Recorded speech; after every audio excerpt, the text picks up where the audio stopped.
Hello everyone. Our today's story is The Fox and the Grapes. आइए इसे line by line समझने की कोशिश करते हैं और इंग्लिश लैंग्वेज में अपनी समझ को और बेहतरीन करते हैं। वीडियो को अंत तक देखिएगा और अगर ग्रामर आप पढ़ने के इच्छुक हैं तो इसी चैनल पर अलग-अलग प्लेलिस्ट में ग्रामर के सारे टॉपिक्स को डिटेल में पढ़ाया गया है, उसका भी फायदा आप उठा सकते हैं। तो देखिए, the fox and the grapes क्या है भाई? जैसा कि नाम से ही क्लियर है, एक लोमड़ी की बात हो रही है और अंगूर की बात हो रही है। तो as I always say, to comprehend any sentence, what is the main important thing? सबसे पहले उसमें पता करिए कि सब्जेक्ट कहाँ है और वर्ब कहाँ है। तो let us find out these two things here. A hungry fox is the subject and so is the verb. ये वर्ब पता चल जाए जब आपको, तब आप ये पता करिए कि the verb is in active voice और इन पैसिव वॉइस। पहले भी बता चुका हूं, पैसिव वॉइस का मतलब होता है कि सब्जेक्ट रिसीवर है, एक्टिव वॉइस का मतलब है सब्जेक्ट डूअर है। अब अगर इस सेंटेंस को आप देखें तो ये एक्टिव वॉइस है। ये कैसे पता चला कि पैसिव नहीं है? क्योंकि पैसिव के लिए बी प्लस थर्ड फॉर्म होना चाहिए। बी मतलब is am are was were be been being. तो अगर ये सब्जेक्ट है तो वो आपका बन गया, सॉरी ये वर्ब एक्टिव वॉइस का है तो सब्जेक्ट बन जाएगा डूअर। सब्जेक्ट है फॉक्स, तो फॉक्स के बारे में डिस्क्रिप्शन देने के लिए एडजेक्टिव यूज किया गया है हंग्री। ये अ लगा है इसके लिए, तो पूरा का पूरा बनेगा नाउन फ्रेज। एक भूखी लोमड़ी थी जिसने कहीं देखा, क्या देखा? कुछ ग्रेप्स देखा। ये एक ट्रांसिटिव वर्ब है, ये इसका ऑब्जेक्ट है। What kind of grapes? Juicy grapes, जो कि एक एडजेक्टिव है। जूसी ग्रेप्स का मतलब क्या? रसीले अंगूर उसने देखे। सेंटेंस कंप्लीट, अगले में आ जाइए। उसी फॉक्स के लिए ही यूज किया गया है जो कि सब्जेक्ट है, जम्प्ड यूज किया गया है ही के लिए जो कि वर्ब है। पास्ट में है, पहले भी बता चुका हूं मैं। When you narrate a story तो उसको या तो पास्ट इंडेफिनिट में लिखेंगे या तो प्रेजेंट इंडेफिनिट में लिखेंगे। तो जम्प्ड लिखा है, ये भी आपका एक्टिव वर्ब है। क्यों एक्टिव वर्ब है? क्योंकि ये वाले स्ट्रक्चर को ये फॉलो नहीं कर रहा, तो ये डूअर हो जाएगा। वह कूद गई। क्या? Again and again, again and again एक इडियोमैटिक एक्सप्रेशन है, again and again.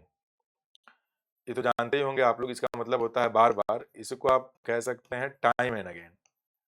Time and again इसका मतलब भी होता है बार बार। वो बार बार कूदी। क्यों कूदी? वाई, वाई का आंसर मिल रहा है टू रीच देम। देम किसके लिए आया? प्रोनाउन है। अब प्रोनाउन है तो कोई ना कोई नाउन जरूर आया होगा। वो नाउन आया हुआ है ग्रेप्स। ये प्लूरल है, इसे प्लूरल है। वो बार बार कूदी। क्यों कूदी? ताकि वो उन तक पहुंच सके। बट कॉन्ट्रास्ट को शो करने वाला कंजंक्शन होता है, और दो अपोजिट। कॉन्ट्रास्ट मतलब it will connect to opposing ideas. तो ये बन गया आपका द ग्रेप्स। फिर सब्जेक्ट आ गया वर। अब ये लिंकिंग वर्ब है। क्यों? क्योंकि इसके बाद आ गया है एडजेक्टिव। टू बन गया एडवर्ब, जो कि डिग्री बढ़ाने वाला एडवर्ब है। टू हाई का मतलब जितनी ऊंचाई पे होना चाहिए उस ऊंचाई से ज्यादा। तो इसके केस में क्या था कि वो जंप कर रही थी, तो जितनी ऊंचाई तक वो कूद सकती थी इसके भी ज्यादा ऊपर था वह। तो जो ग्रेप्स थे वो बहुत ज्यादा ऊंचाई पे थे। मैंने पहले भी आपको बताया है अगले लाइन को समझाने के लिए।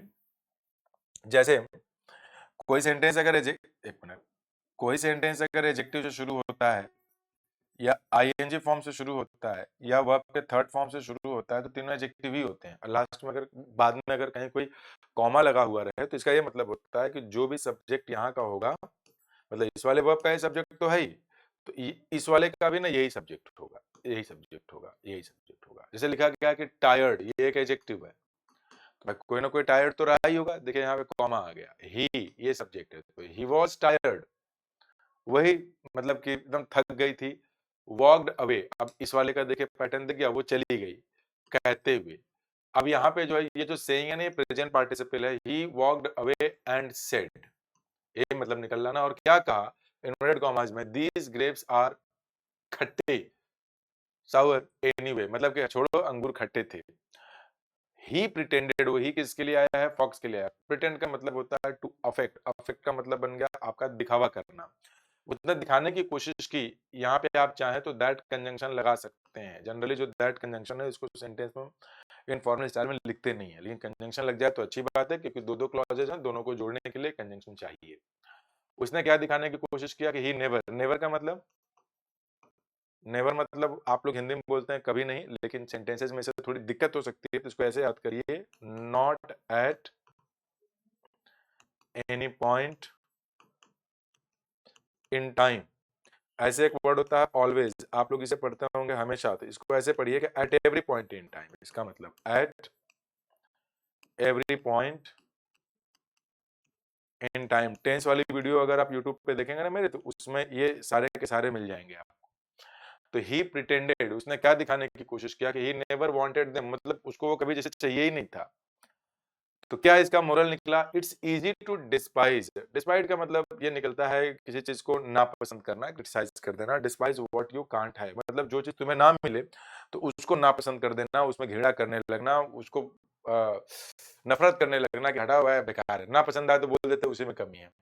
जैसे किसी से शादी करना चाह रहे हैं, वो लड़की आपको मिली ही नहीं या वो लड़का आपको मिला नहीं, तो लड़के में ही कमी निकाल दिया, अरे वो मेरे काम का थोड़ी था, हटाओ। लंबाई उसकी ज्यादा थी, हमारी हाइट तो 4.5 फीट है, वो तो जो है 6 फीट का था, तो अपनी हाइट के बजाय उसी की हाइट में कमी निकाल दिया। तो कुल मिला के ये रहा स्टोरी। उम्मीद है आपको समझ में आया होगा। कल फिर मुलाकात करेंगे स्टोरी नंबर 47 के साथ। तब तक के लिए बाय बाय, टेक केयर।